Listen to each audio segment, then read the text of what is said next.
Welcome back to another episode of the Casey Campbell Podcast. Casey Campbell with you, of course, and we are pleased to once again be joined by the MHSAA Executive Director, Mark Ewell. Hey, Mark, how's it going? Casey, good to see you again. So you did it. You completed the 2020-2021 school year, of course. That usually goes without saying because, of course, every normal year, it's always a big year of celebration. But after everything that you've been through this year with football, with everything that went on with winter sports and all of that, all the stops and starts to finally get through this year. And you said you'd get all three sports finished and completed. You did, and they all competed for championships as well. And that's another big thing. Absolutely. I don't know if the word celebrate has really been used. It was really more of a sense of relief.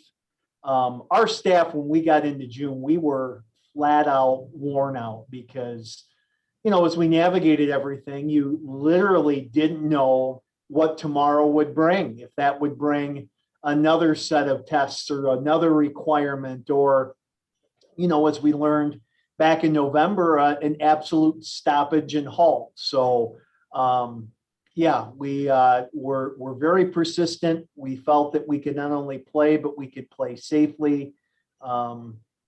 I think the biggest challenge last year was winter sports, given the fact that other than ski, everything was indoors. You and I had talked in previous interviews that, most of our winter sports are contact sports.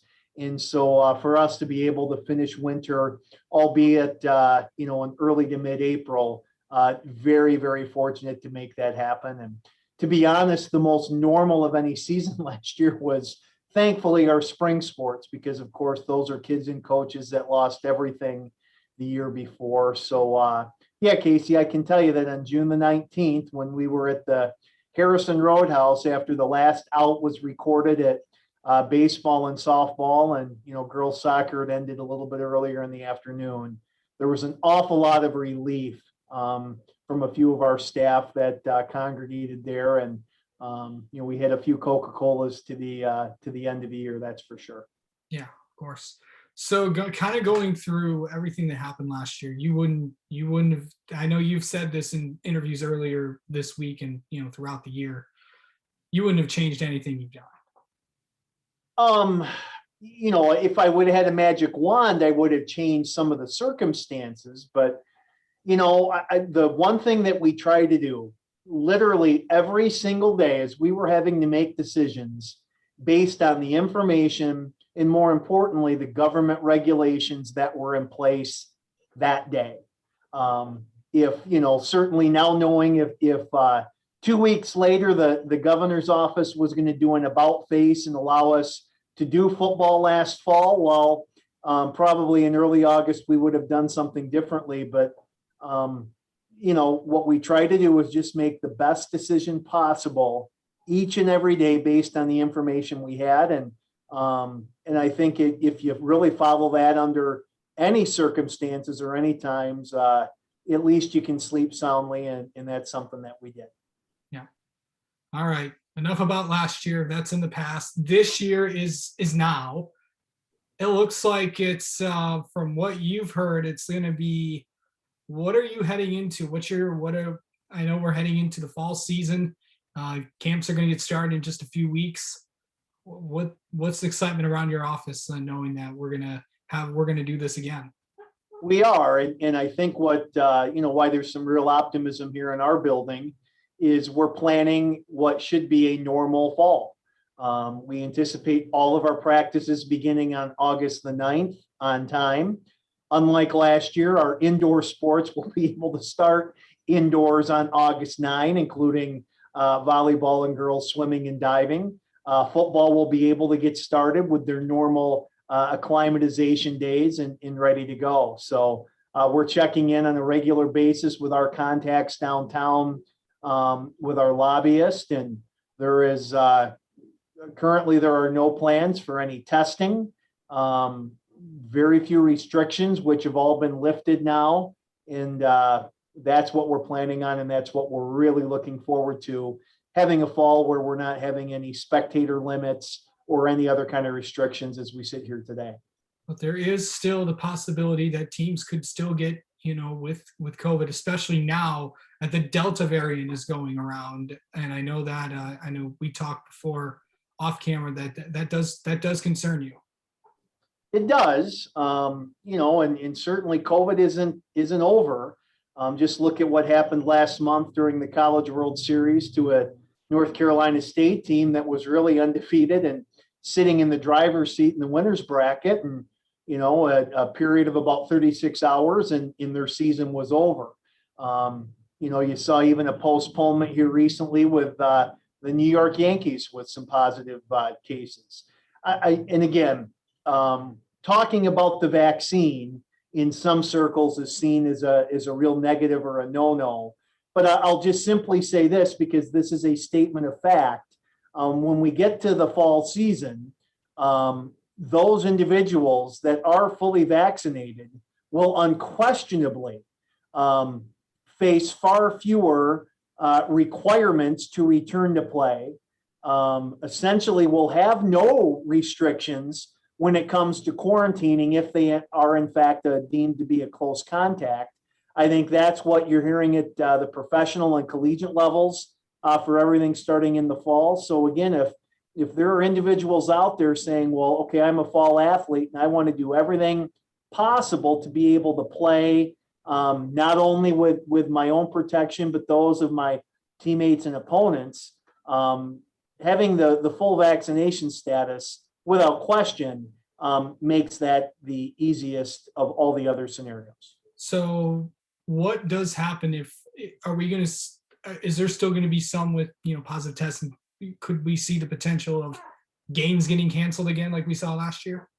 Oh, I think so. If on a team that there are individuals that test positive, then we'll need to go through the contact tracing requirements and protocols. And again, if there are unvaccinated individuals that are deemed a close contact, you may not, Casey, see full games get canceled or postponed, but you could have contests to where multiple individuals on a team wouldn't be eligible because they've either tested positive or they're a close contact who has to quarantine because they're not fully vaccinated. So I could certainly see some scenarios where that would play out. Yeah. So there's also another change I want to get to in football. And of course, you know what I'm talking about. Of course, it's the playoffs again. It's not a change. It was actually supposed to happen last year, but this is going to be the first true year of the formula system that you guys put together at basically before the 2019 season, that this was going to happen. Of course, COVID allowed everybody to come into the playoff. Like, everybody made the playoffs last year because of how short the season was. It's going to be a regular 9 games as usual, but how is this going to work, and how do you think it's going to go? So our plan, and we are going to give the strength of schedule. That's what it's called, playoff qualification. That's what's going to be in place for this fall. So it replaced the old 6 wins and you're automatically in. In Casey, the reality is that with the number of schools moving to 8-player, most 5 and 4 schools had a really good chance of getting into the playoffs under the old system. What this is going to do is it is going to reward teams for playing a tougher schedule. So instead of trying to just schedule your 6 wins to where if you've got 2 non-league games and a school would go out and find 2 of the weakest opponents that they could find to simply get the 6 wins, they're under the new system. You play a bigger school, or more importantly, you play a school that has a better win-loss record. Even a quality loss is now going to help you. So what you're going to see is potentially some of our schools in our very tough conferences. The OK Red is such an example in West Michigan. You could see some 4 and 5 teams in the OK Red that really play a murderer's row type schedule, get into the playoffs ahead of a school that went, say, 6 and 3, but really didn't play anybody. So you're going to see it's about a swing. So before folks lose their mind, it's really a swing. It's going to affect about 24 schools. Yeah. It's going to probably affect a dozen schools who are 5-4, 6-3, but played a really soft schedule, who end up may not getting in. And on the flip side of that, probably somewhere between 10 to a dozen schools that would get in potentially at 4-5, or 5-4 that played a really good schedule. At the end of the day, you want to qualify and get into the playoffs. It's still about winning football games.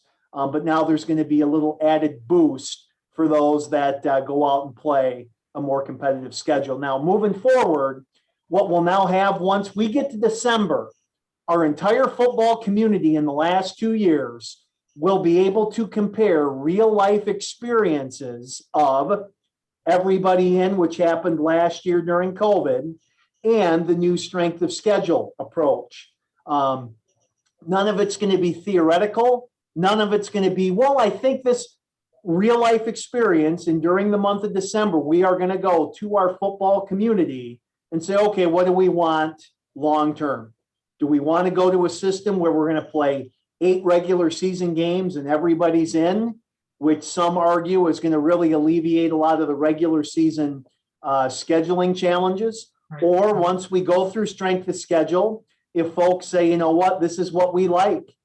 We like having to qualify to get into the playoffs. We like having to go out and play a little bit tougher schedule.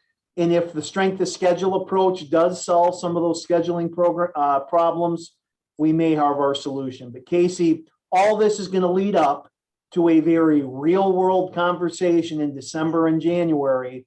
And then we'll hopefully make a decision about what the fall of 22 and beyond will look like.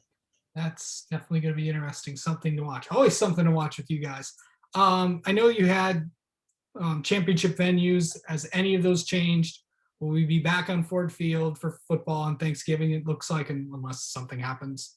Yep, no change to our fall venues. We're excited to be going back. So yeah, really looking forward to what should be knocking on every bit of wood here in my office as normal of a fall as possible. And is 8 player going back up to the UP? We are working on connecting with Northern Michigan. They've had some retirements in their athletic department staff, but we are certainly our first choice, and we hope to have that confirmed soon as our 8 player going back to Northern Michigan into the Superior Dome. Okay, so I know that a number of officials also kind of took the year off because of COVID. Have some of those officials come back now? We have. I just think with so much uncertainty last year, there were a lot of officials that were kind of taking a wait and see attitude. A number of our officials are now fully vaccinated, which is, I think, removed a big barrier and a big concern that some officials had. So no, our early registration numbers are much better than what they were at this time a year ago. And we're just hoping that more certainty is going to stabilize those numbers. Yeah. So also talking about the streaming rules, of course, you decided to go back on those. What's the plan this year? I know you decided to not, you know what I mean, like not relax the streaming rules and going back to what it was normally. Yeah. So last year there were no streaming rules whatsoever. Essentially for schools to be able to broadcast their games, they could do that by any way they wish. This year, schools still control how their games get streamed. Many of our schools are part of the National Federation Network, the NFHS network. They've got either a student broadcast crew, or they have the automated Pixelot cameras, and so schools can do that.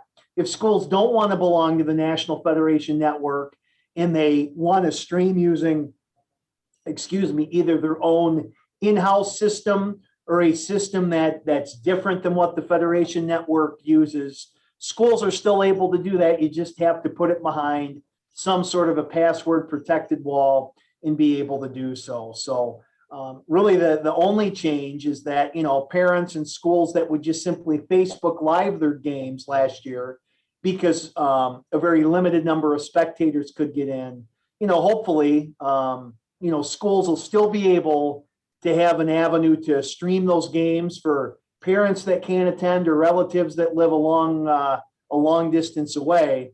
But yet, schools want some structure back when it comes to streaming because there needs to be an incentive for people to go to games as well. So I think, the updated streaming rules will really balance those two factors. We're going to see more games on Bally Sports Detroit like we saw last year.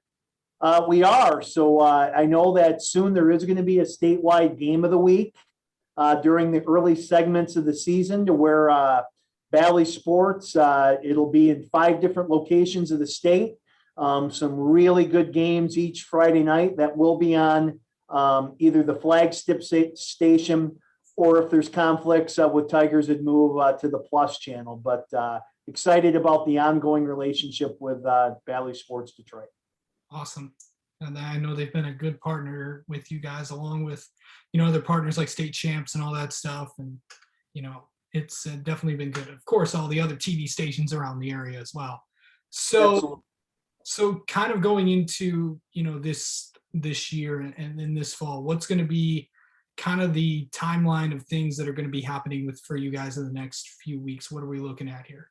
So hard to believe, but next Thursday we have our first session, and these are back to live face-to-face sessions of our new athletic director orientation. So I've often said, whenever our new athletic director, our first new AD meeting starts, which is next Thursday, that officially ends our summer, and it's time to get back to work. So we're excited about having our new ADs in our building next Thursday. We've got 2 more of those sessions. Our rules meetings will be going live here by the end of the month to where coaches will log in and view those online meetings, which are required each year, the same for our officials. And Casey, we'll all blink a couple times and it'll be August the 9th, which is the date now that all of our fall sports, it's now a common starting date for the fall. So all of our fall sports in both peninsulas, first day of practice on Monday, the August 9th, and we'll be off and running. So a lot of excitement building toward that. Sounds good. And it's been a fun time for sure. Mark Ewell, thank you so much for coming on and talking with us, and congratulations on all the things that you had to go through last year, getting all those sports done, and looking forward to a big 2021-2022 school year. Sounds great. Thanks, Casey.